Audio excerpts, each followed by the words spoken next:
압살롬과 이스라엘 장로들에게 이러이러하게 계략을 세웠고 나도 이러이러하게 계략을 세웠으니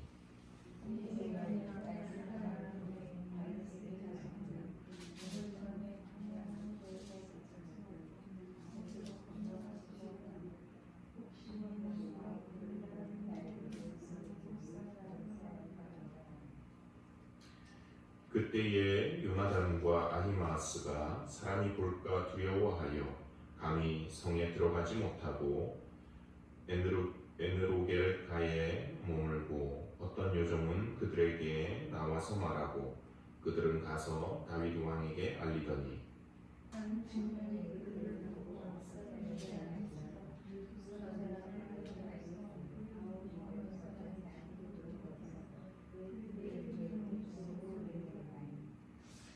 그 집 여인이 덮을 것을 가져다가 우물 아귀를 덮고 지은 곡식을 그 위에 널매 전혀 알지 못하더라.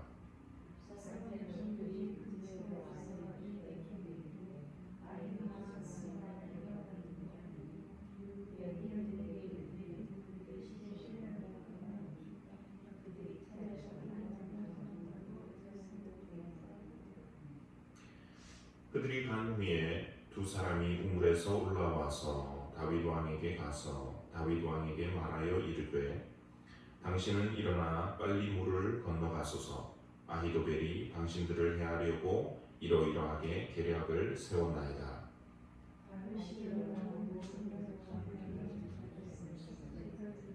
다시 한 사람도 요단을 건너지 못한 자가 없었더라. 네, 아멘. 동고동락이라고 하는 말이 있습니다. 아시는 대로 즐거움도 같이 하고 그리고 고통도 같이 한다라고 하는 말입니다.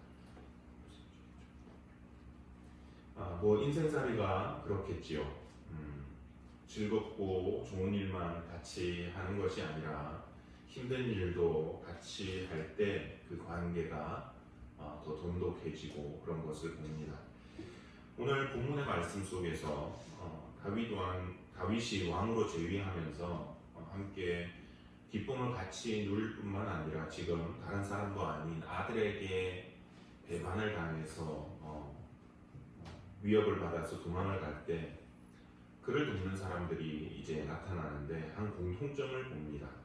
그것은 바로 고난의 과정에 같이 참여하는데 그냥 어느 정도의 고난이 아니라 죽음의 위협을 감수하고 다윗을 돕는 사람들을 봅니다.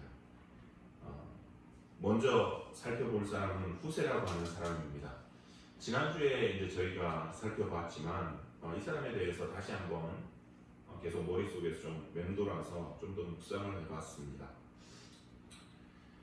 다윗 왕이자 친구인 다윗이 아들에게 이제 반역을 당하고 그리고 사람들이 그래도 이제 그 다윗 편에 서준 사람들이 있었죠. 대부분의 많은 사람들은 다윗에게 등을 돌리고 압살롬 편에 섰지만 그래도 다윗에게 등을 돌리지 않는 사람들이 있었고 또 그들 중에 함께 다윗과 함께 피난 가려고 나왔던 사람들이 있습니다. 그래서 지나가는 얘기로 가드 사람 이때라고 하는 사람이 있었고요. 그리고 600명이라고 하는 군인들을 거느리고 다윗에게 왔었지요. 또 뭐 물론 돌려보내긴 했지만 사독과 아비아달 조금이 또 볼 겁니다. 언약궤를 메고 와서 또 다윗을 쫓으려고 왔었습니다. 그리고 이 후세라고 하는 사람도 다윗에게 나와왔습니다. 도망가는 다윗에게 사람들이 온 이유가 뭘까요? 이 후세가 찾아온 이유가 뭐겠습니까? 친분이 있어서, 친구라서,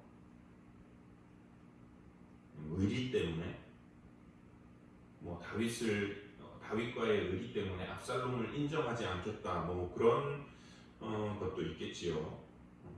근데 인간적인 눈으로 본다면 지금 상황에서 왜 다윗을 쫓아서 막 급하게 이 사람들도 따라 나왔을까? 친분도 있고 의리도 있고 그렇겠지만 오히려 이 친분과 의리 때문에 압살롬이 오면 자기네들도 어떻게 되는 겁니까? 자기의 생명도 위태롭다는 걸 아는 거죠. 그러니까 오히려 다윗의 친분 때문에 자기들도 위태롭기 때문에 다윗과 함께 도망가기 위해서 나온 거지요. 15장 14절을 보시면 압살롬의 이 반란의 소식을 듣고 다윗이 이렇게 얘기를 했습니다. 다윗이 예루살렘에 함께 있는 그의 모든 신하들에게 이르되 일어나 도망가자. 그렇지 아니하면 우리 중 한 사람도 압살롬에게서 피하지 못하리라. 빨리 가자. 두렵건대 그가 우리를 급히 따라와 우리를 해하고 칼날로 성읍을 칠까 한가. 우리를 해할까봐 칼날로 성읍과 그 안에 있는 사람들을 죽일까봐 무서워서 다윗이 얘기를 했습니다. 빨리 도망가자. 그러니까 다윗도 도망가고 싶었고 그와 친분을 나눴던 사람들도 도망가고 싶었던 겁니다. 그러니까 후세도 마찬가지였을 겁니다. 예루살렘을 떠나는 이 다윗을 찾아가서 만난 것은 다윗을 향한 어떤 충정의 마음. 야, 압살롬이 어떻게 그럴 수가 있냐. 나 압살롬을 왕으로 인정 못한다. 너 알지? 친구로서 내가 너한테 말하는 거야. 아히도벨 그 사람도 그렇게 안 봤는데 그러면 안 되지. 너한테 등을 돌린 사람들 다 이 사람들 안 되겠네. 뭐 이런 말을 하려고 간 게 아닐 겁니다. 물론 그런 마음도 있었겠지만 제일 당면한 문제는 압살롬이 죽일지 모르니까 도망을 가야 되는 거지. 같이 도망가려고 나온 겁니다. 그런데 다윗이 다른 사람들, 군인들, 이 백성들은 데리고 가면서 후세한테는 딴 말을 하는 겁니다.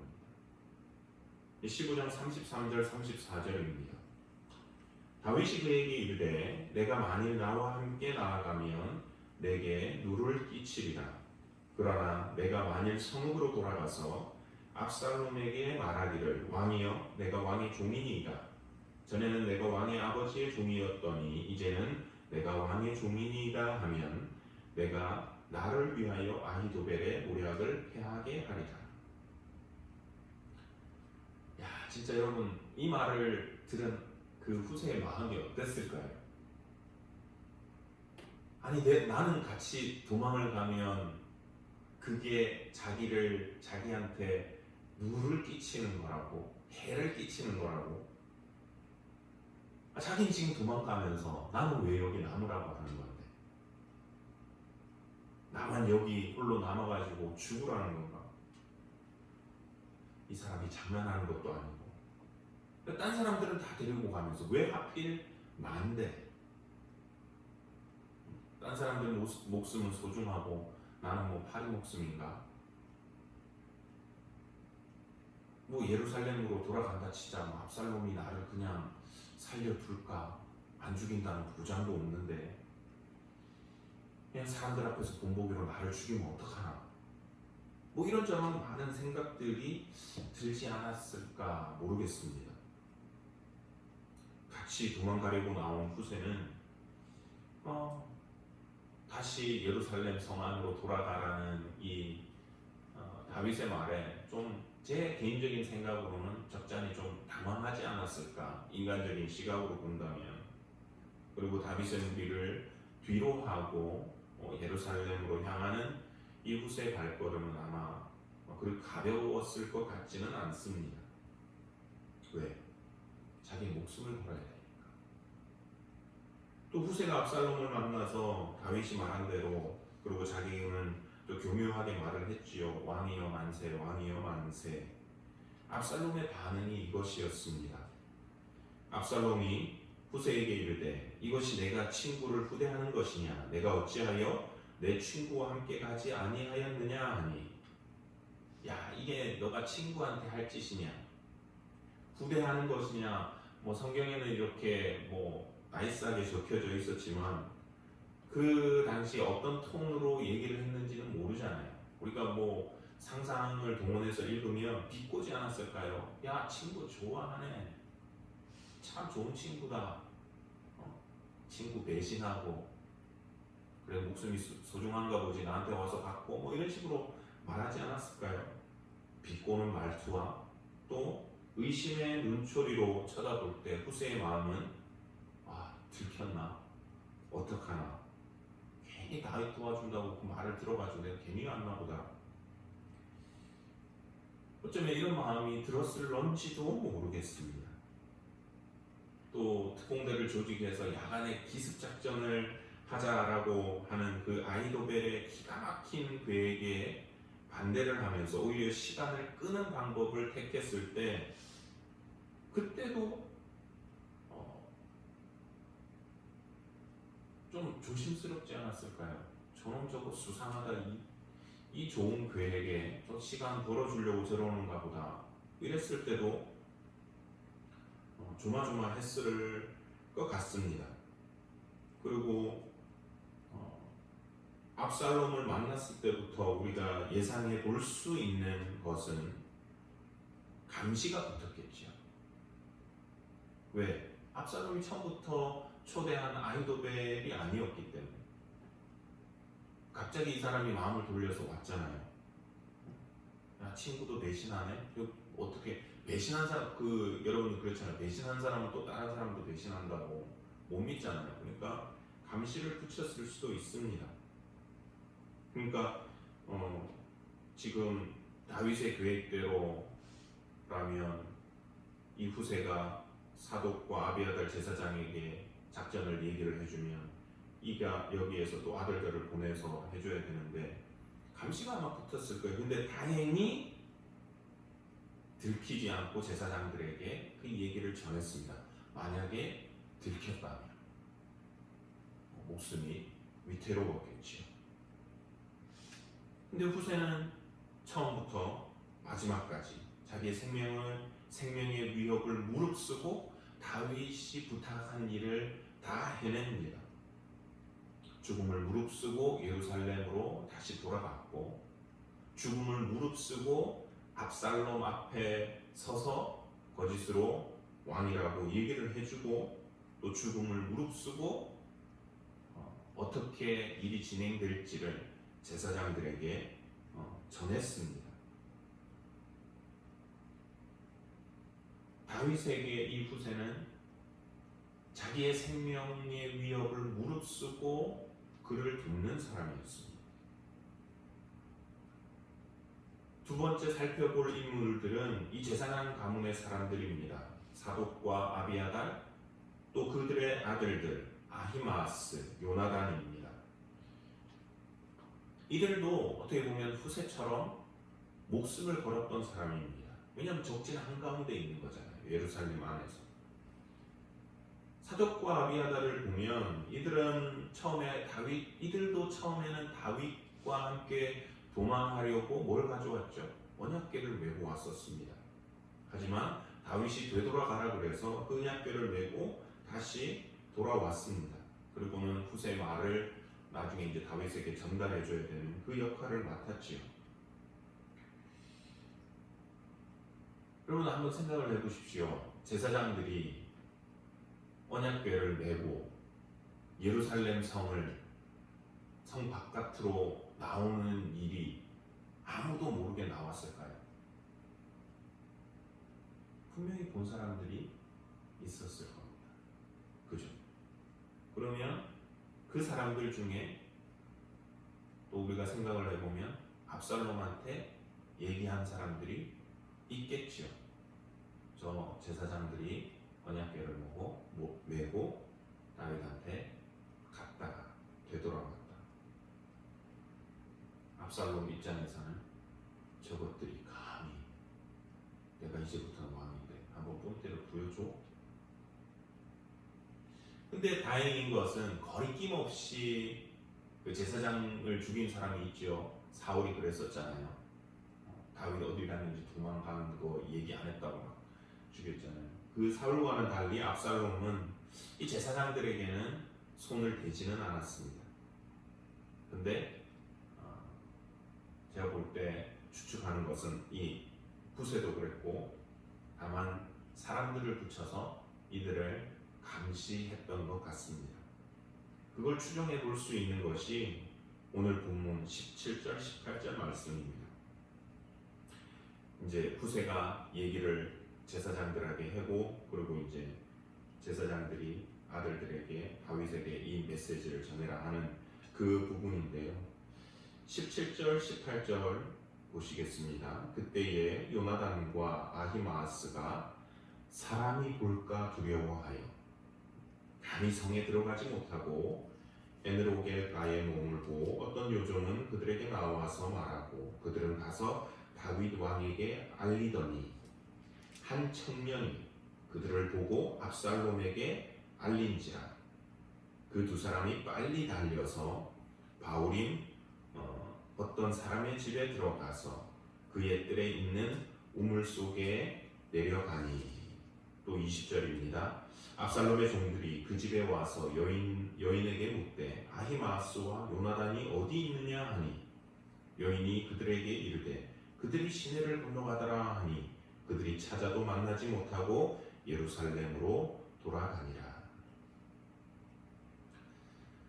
후세가 이제 아히도벨의 작전을 듣고 또 자기가 말한 반대 얘기를 듣고 지금 상황이 이렇게 흘러갑니다 하는 걸 이제 전달해 줘야 됩니다. 그래서 사독과 아비아달에게 전한 이 메시지를 이제 제사장은 다윗 왕에게 전달을 해야 되는데 이게 쉽지가 않습니다. 왜냐하면 감시가 붙어 있으니까. 그래서 차라리 이 메시지를 들고 달려갈 아이들은 이 제사장 집에서 누가 나오면 이제 딱 눈에 띄니까 그랬겠지요.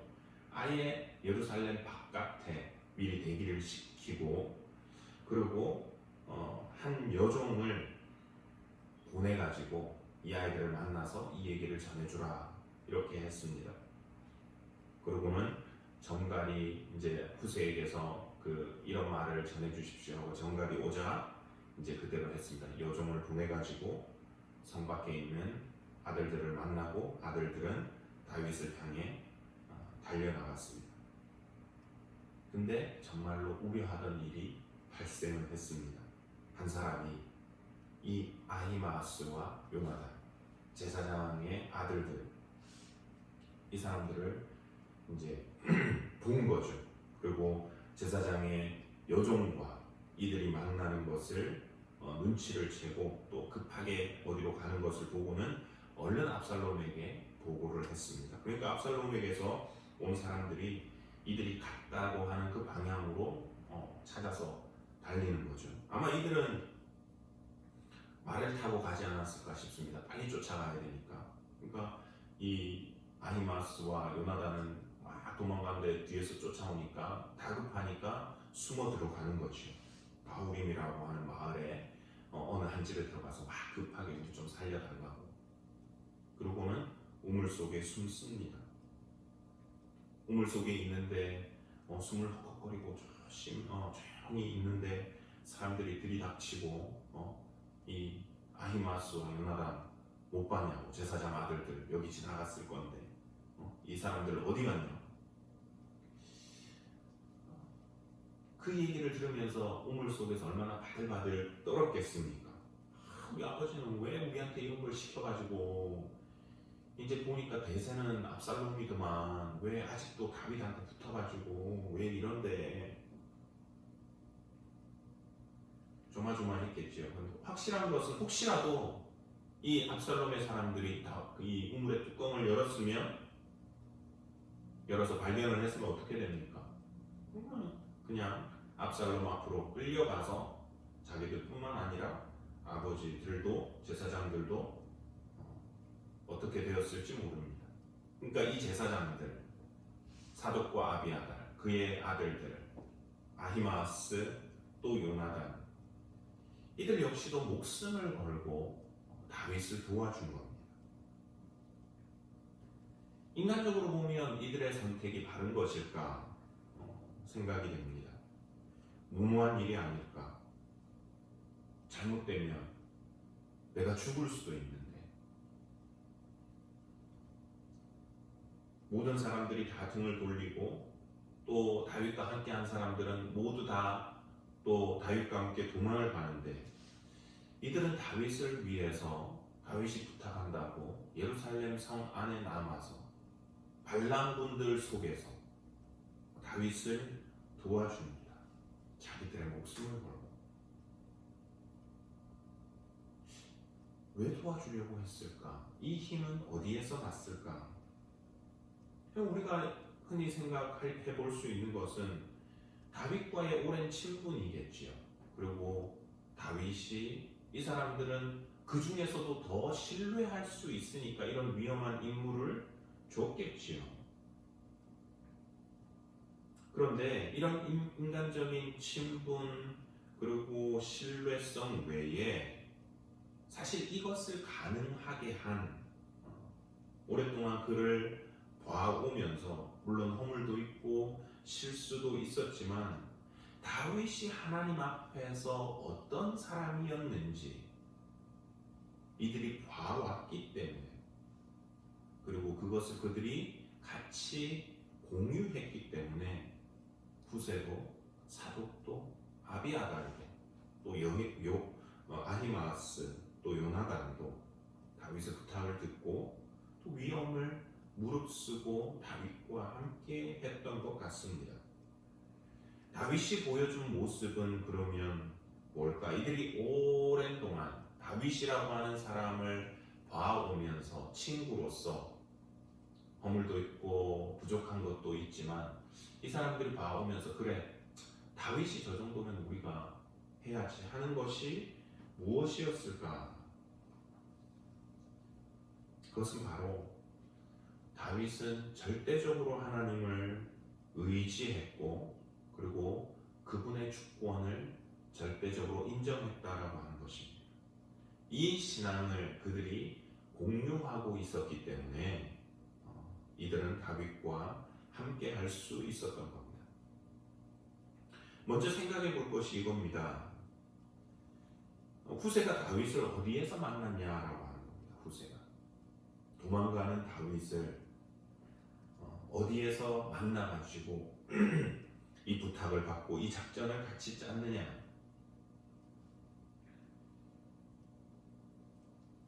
15장 32절에 보시면 이렇게 나옵니다. 다윗이 하나님을 경배하는 마루턱에 이를 때에 아렉 사람 후세가 옷을 찢고 흙을 머리에 덮어쓰고 다윗을 맞으러 온지라. 후세가 다윗을 찾아와서 만난 장소가 어디였냐면 백성들이 하나님을 경배하던 장소, 마루턱, 그리고 높은 장소였다라고 하는 겁니다. 그러니까 이것이 지금 다윗이 어떠한 사람인지를 여실하게 보여주는 장면인 것 같습니다. 다윗이 압살롬을 무서워해가지고 사람들한테 뭐라고 했는지 아까 읽어드렸잖아요. 일어나서 도망가자. 그냥 도망가는 것이 아니라 빨리 도망가자. 반란군들이 지금 진격해 오니까 다윗이 한 말이 야 무섭다 두렵다 쫓아와서 우리를 죽일까 싶다. 그러니까 빨리 일어나서 빨리 도망가자. 한시가 급합니다. 더 빨리 더 멀리 이 압살롬의 손에서 멀어져야 됩니다. 근데 다윗이 야 빨리 도망가자 해놓고서는 지금 후세를 어디서 만나고 있냐면 이 다윗이 어디가 있냐면 하나님을 예배하는 장소에 가 있더라라고 하는 겁니다. 뭐 추측건데 저는 그렇게 이런 생각은 안 합니다. 다윗이 진짜 이 다급한 때에 거기에서 제사를 드리고 예배를 드렸던 것 같지는 않습니다. 하지만 적어도 그가 도망가는 길을 선택함에 있어서 예루살렘을 떠나가면서 야 가는 길에 우리 예배하는 그 장소 거기는 잠깐 들렀다 가자. 급하지만 거기는 들렀다 가자. 하나님 앞에 잠깐이라도 기도하고 가야 됩니다.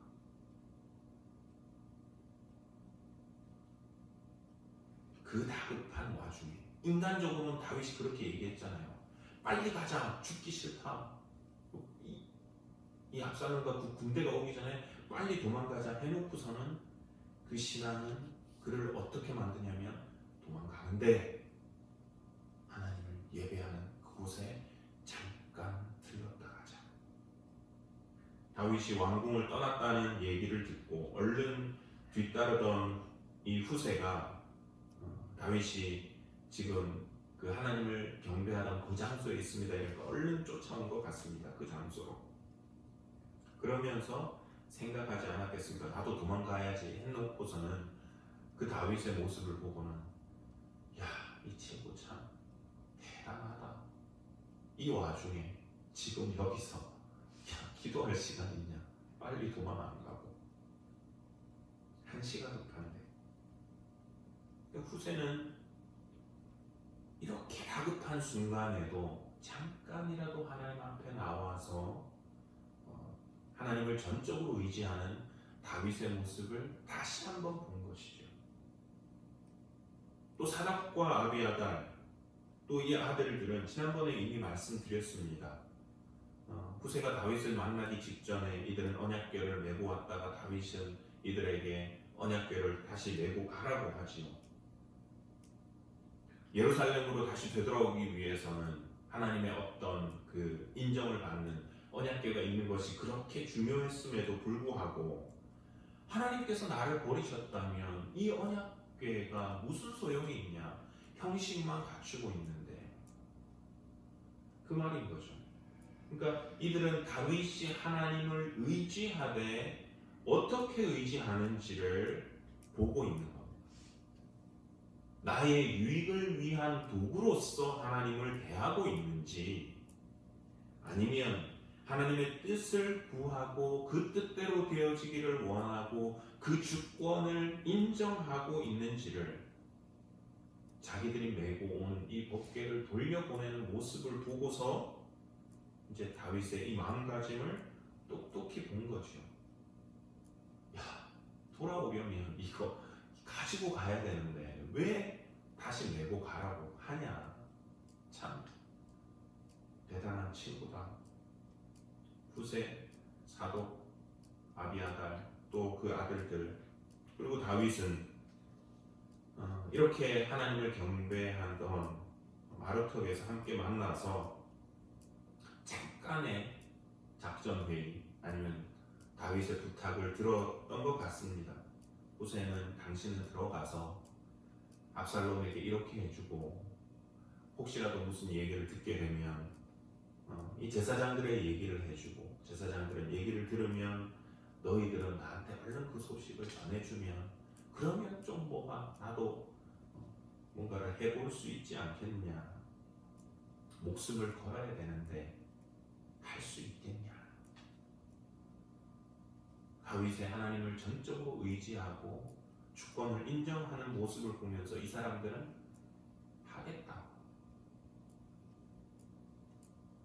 그리고 서로가 얘기를 했겠지요. 야, 다윗 진짜 참 대단하다. 못 말린다. 이 상황에서도 이 급한 중에서도 하나님을 저렇게 의지하는구나. 이 사람들끼리 또 그런 얘기를 주고받지 않았을까 싶습니다. 절체절명의 위기의 순간, 그 다급한 순간에 하나님을 의지하고 또 동시에 나를 위해서 하나님을 이용하는 것이 아니라 그 하나님의 주권을 인정하는 이 모습을 보면서 물론 이전에도 다윗은 보여줬습니다. 사울의 추격을 피해서 도망다니면서 근데 변하지 않는 그 모습을 또 보여주니까 다윗의 이 사람들은 그와 함께 하고자 하고 그를 돕는 일에 자기들의 목숨까지도 내어놓는 것을 봅니다. 왜냐하면 이들은 다윗과 함께 이 신앙을 공유했거든요. 주를 의지하는 자들을 주께서 버리지 않는다는, 구원해 주신다는 이 신앙을 공유했기 때문에 그렇습니다. 오늘 이 말씀을 통해서 우리가 제가 한 가지 우리 삶에 어떻게 적용할 수 있을까 생각을 해봤습니다. 우리가 다급할 때 어떻게 할 것인가? 도망가기 급하고 숨기 급하다고 해서 내가 안전하다고 느끼는 그곳으로 얼른 달아날 것인가? 아니면 다윗처럼 비록 도망간다 할지라도 아주 잠시라도 하나님을 의지하는 내 모습을 보일 것인가? 사도 바울은 고린도후서 1장 8절 9절에서 이렇게 말합니다. 형제들아, 우리가 아시아에서 당한 환난을 너희가 모르기를 원하지 아니하고 힘에 겹도록 심한 고난을 당하여 살 수만까지 끊어지고 우리는 우리 자신이 사형 선고를 받은 줄 알았으니 이는 우리로 자기를 의지하지 말고 오직 죽은 자를 다시 살리시는 하나님만 의지하게 하심이라. 아시아에서 당한 고난, 환난, 핍박, 다급함 그 자체로 끝나는 것이 아니라 오히려 그 모든 상황들이 하나님께서 나로 하여금 나를 의지하지 않고 내가 가진 어떤 힘이나 권력이나 아니면 인간관계에 동원할 수 있는 모든 것이 아니라 죽은 자를 다시 살리시는 하나님을 의지하게 하십니다. 도구였다라는 것이죠.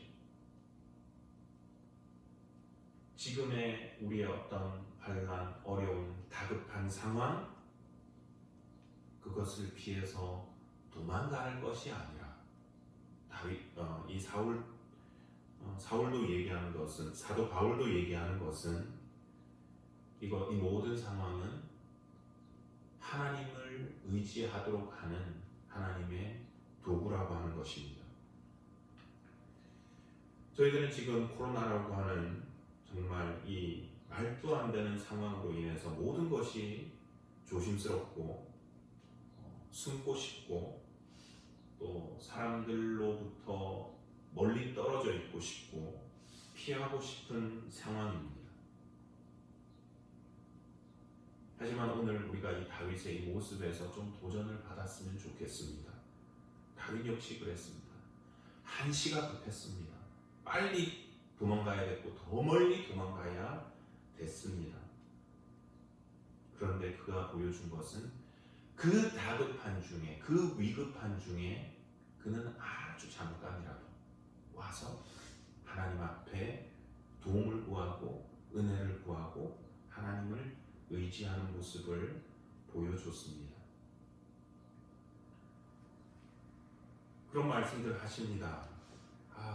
교회 와서 예배 드려야 되는데 근데 상황이 이래서 오고 싶은데 혹시라도 이해가 되죠. 다윗하고는 또 다른 상황입니다. 시간만이 문제가 아니라 정말 누가 어떤 혹시라도 어떤 분이 바이러스 묻혀와서 앉았던 그 자리에 내가 앉는다든지 그러면 위험하지요. 그래서 여러분 잠깐이라도 교회 오십시오. 그래도 기도해야 됩니다. 할 수 있지만 고민이 돼서 하나님 이걸 어떻게 해야 됩니까? 하니까 하나님이 이런 마음을 주시는 것 같아요. 여러분들하고 해볼 수 있는 게 무엇인가? 주차장 기도. 여러분 정말로 내가 교회 오고 싶은데 혹시라도 다른 사람하고 컨택할까 겁난다면 우리 이런 것 한번 시도해 볼 수 있지 않을까요? 본당에 들어오실 수 있는 분들은 오셔서 기도하세요. 라이소를 비치해 두겠습니다. 잠깐이라도. 본당에 들어오는 것이 겁이 나신다면 주차장에서라도 잠깐, 마트 가시는 길에 잠깐 들러서, 일 보러 가시는 길에 잠깐 들러서 이 상황을 놓고 또 우리 교회 공동체를 놓고 함께 기도할 수 있으면 좋겠습니다. 이 상황이 하나님께서 이 상황을 우리들에게 주신 것은 사도 바울의 고백처럼 우리가 도망가기를 바라시는 것이 아니라 이 모든 상황으로 하여금 우리로 하나님을 더욱더 의지하도록 하기 위함인 것을 저희가 한번 믿고 다윗처럼 또 사도 바울처럼 우리의 신앙을 하나님 앞에서 보일 수 있는 저와 여러분들의 신앙이 되기를 소원합니다. 기도하겠습니다. 하나님 아버지 은혜를 감사합니다. 오늘도 이 시간 저희들을 주님 앞으로 불러주시고 말씀 듣게 하심을 감사합니다. 오늘은 다윗을 목숨 걸고 돕는 이 사람들의 모습을 잠시 살펴보았습니다. 이들이 단순한 친분과 우정, 신뢰를 넘어 그 급한 와중에 하나님을 의지하고 또 주권을 인정하는 그 다윗의 신앙을 함께 공유했던 것을 봅니다. 하나님, 급할 때 우리의 본 모습이 나온다라고 하는 말도 있는데, 원하기는 우리의 상황이 어렵고 다급하고 위중한 이때에 우리가 숨기만 하는 것이 아니라 아주 잠깐이라 할지라도 다윗처럼 숨어 들어가는 중에 하나님 앞으로 잠깐 나올 수 있는 저희들의 신앙이 될 수 있도록 우리들을 붙잡아 주시옵기를 원합니다. 남은 한 주간 이 코로나 상황 가운데서 우리 온 교우님들 건강하게 해주시고 영적으로 지치지 않게 해주시고 주의 은혜의 손길을 때마다 일마다 날마다 경험할 수 있도록 은혜 베풀어 주시옵기를 원하옵고, 이 모든 말씀 살아계셔서 역사하시는 우리 구주 예수 그리스도의 이름으로 기도드리옵나이다. 아멘. 네, 감사합니다. 또 오늘 들으신 말씀 기억하시면서 또 교회와 또 본당에서 모이는 모든 모임들, 또 중보하실 분들, 그리고 여러분들의 개인 기도 제목, 그리고 코로나 상황 놓고 함께 기도하시고 자유롭게 돌아가도록 하겠습니다.